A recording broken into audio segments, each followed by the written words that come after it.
हर हर महादेव, जय बाबा केदार। तो दोस्तों, कैसे हो आप सब लोग।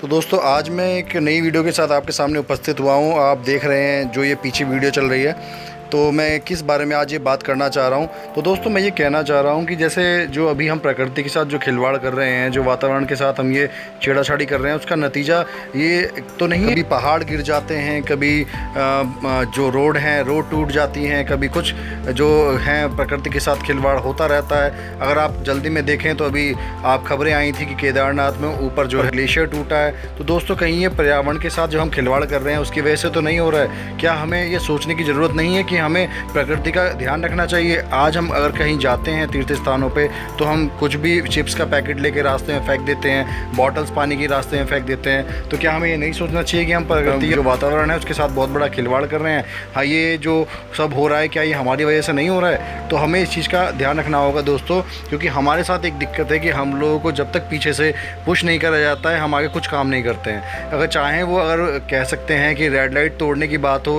हेलमेट पहनने की बात हो, या फिर रेड लाइट का पालन करने की बात हो, जब तक हमारे ऊपर कोई एक सरकारी जो है तंत्र पीछे काम नहीं करता है, हम कुछ भी नहीं सोचते। हम क्या है, हम बचते हैं। जब हमारे पीछे कोई लगता है कि हाँ, आपको जब ये आप नहीं पहनेंगे हेलमेट वगैरह तो आपका चालान कटेगा, तो हमें इस चीज़ का याद आता है कि हाँ भाई, हमें ऐसा नहीं करना चाहिए था। तो जब तक कोई हमें पुश नहीं करेगा, क्या हम आगे नहीं बढ़ेंगे। हम प्रकृति के साथ प्रकृति का बचाव नहीं करेंगे। अगर आज हम प्रकृति का बचाव नहीं करेंगे तो आने वाली जो हमारे जो पुश्ते हैं वो आप देखेंगे किस तरीके से इसका दंश उन्हें झेलना पड़ेगा। क्योंकि आप देख रहे हैं ये जो घटनाएं पहले कभी साल 2 साल 3 साल में हुआ करती थी, आज वो हर महीने 2 महीने में हो जाती हैं, और कई तो 1 महीने में 4 5 बार भी कंप्लीट हो जाती है।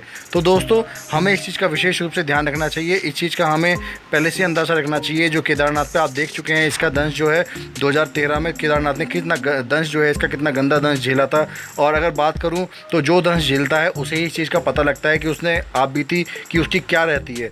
अगर इस चीज़ की बात करूं तो हमारे केंद्रीय जो मंत्री हैं, पर्यावरण मंत्री चौबे जी, अगर उनकी बात करूं तो उन्होंने जो 2013 का जो दर्द है वो झेला है, वो उस समय केदारनाथ में ही थे जब ये आपदा आई थी। वो अपने पूरे परिवार के साथ केदारनाथ में ही उस समय फंस गए थे। उनका खुद का कहना है कि मैंने वो दंश झेला है, और उस समय मेरे पास खाने को कुछ नहीं था, पीने को कुछ नहीं था, कपड़े नहीं थे। हमने किस तरीके से एक जो है हफ्ता वहाँ गुजारा है ये हम ही जानते हैं। तो जो जिस चीज़ को झेलता है दोस्तों, उन्हीं को पता लगता है। जिस चीज़ का किसी ने अभी तक जिस चीज़ को झेला ही नहीं है उसे कुछ नहीं पता। लेकिन आने वाली पुश्तें इस चीज़ को ज़रूर झेलेंगी अगर हमने इस पे आज ध्यान नहीं दिया। तो हमें दोस्तों ध्यान देना चाहिए कि जो हमारा पर्यावरण है उसको हम स्वच्छ रखें, जिसकी वजह से आगे ये घटनाएं ना हो। क्योंकि हम अपने लालच के मारे जो पर्यावरण है उसके साथ खिलवाड़ करते जा रहे हैं, पर्यावरण से छेड़छाड़ करते जा रहे हैं। जबकि पर्यावरण से हमें कभी भी छेड़छाड़ नहीं करनी है। वो जैसा प्रकृति है, प्रकृति को वैसे ही रहने दो। प्रकृति से जितनी खिलवाड़ करोगे, प्रकृति फिर उतना ही आपको उतना उसका विनाश रूप अपना दिखाएगी आपको। तो हमें प्रकृति के साथ बिल्कुल भी खिलवाड़ नहीं करनी है। समय समय पर जो सरकारें हैं, समय समय पर जो संस्थाएँ हैं, वो इस चीज़ के लिए हमें आगाह करती हैं। लेकिन हम कभी किसी की सुनते हैं? जब तक हमारे ऊपर नहीं बीतती हम उस चीज़ को नहीं मानते हैं। तो वो दोस्तों, जैसे मैंने पहले बताया, जब तक प्रशासन हमारे पीछे नहीं पड़ता है, जैसे हमें मान लीजिए एक अगर हेलमेट के लिए भी जब तक चालान का डर नहीं करा जाता है हमारे ऊपर, जब तक हम उसका पालन नहीं करते हैं, और हेलमेट भी हम अगर पहनते हैं गाड़ी चलाते हुए तो भी सिर्फ अपने बचाव के लिए नहीं, जबकि उसमें हमारा बचाव होता है सिर्फ एक चालान से बचने के लिए। तो ये क्या हम सही करते हैं? नहीं। लेकिन हमें क्या है, हम तो अपनी ज़िंदगी मस्त जी रहे हैं, लेकिन इसका जो नतीजा है आने वाली जो पुश्तें हैं, आने वाली जो बच्चे हैं उन्हें झेलना पड़ेगा। तो हमें अभी से इस चीज़ का ध्यान रखना पड़ेगा दोस्तों। हमें इस चीज़ का बिल्कुल तरीके से ध्यान रखना पड़ेगा कि जो हम अगर कहीं जाते हैं तो हम ये गंदगी ना फैलाएं, प्रकृति के साथ ज़्यादा खिलवाड़ ना करें।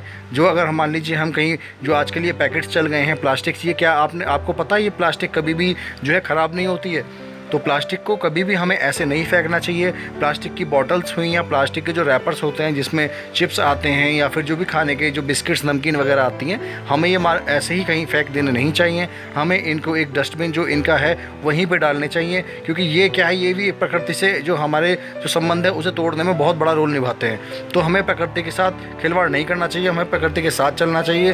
तो दोस्तों, मुझे ऐसा लगा कि ये वीडियो बनानी बहुत ज़रूरी है, क्योंकि अभी जो घटनाएँ रिसेंटली हो रही हैं वो बहुत ही ज़्यादा दंदनीय है और निंदनीय है और दर्दनीय है।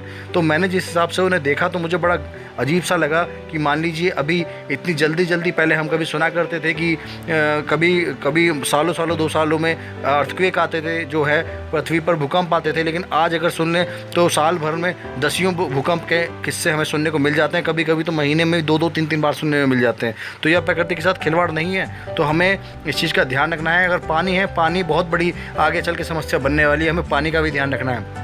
हम क्या करते हैं, पानी को इतना बहाते हैं कि अभी हम इस चीज़ को नहीं समझ रहे हैं, लेकिन जिस दिन अगर पानी के जो धरती पर ख़त्म हो गया तो हम हमें उसके दर्द पता लगेगा कि पानी की क्या अहमियत है और प्रकृति की क्या अहमियत है। तो दोस्तों बस मेरा यही कहना है कि हमें प्रकृति के साथ खिलवाड़ नहीं करना चाहिए, प्रकृति का साथ देना चाहिए। प्रकृति है तो हम हैं, अगर प्रकृति नहीं तो हम भी नहीं। अगर हम ही प्रकृति के साथ खिलवाड़ कर देंगे तो प्रकृति अपना विकराल रूप धारण करेगी और हमें इस संसार में उसका दंश झेलना पड़ेगा। तो दोस्तों आप कमेंट सेक्शन में बताइएगा आपको ये वीडियो कैसी लगी। अगर आपको ये वीडियो अच्छी लगी हो तो लाइक कीजिए, सब्सक्राइब कीजिए, शेयर कीजिए। जय बाबा केदार।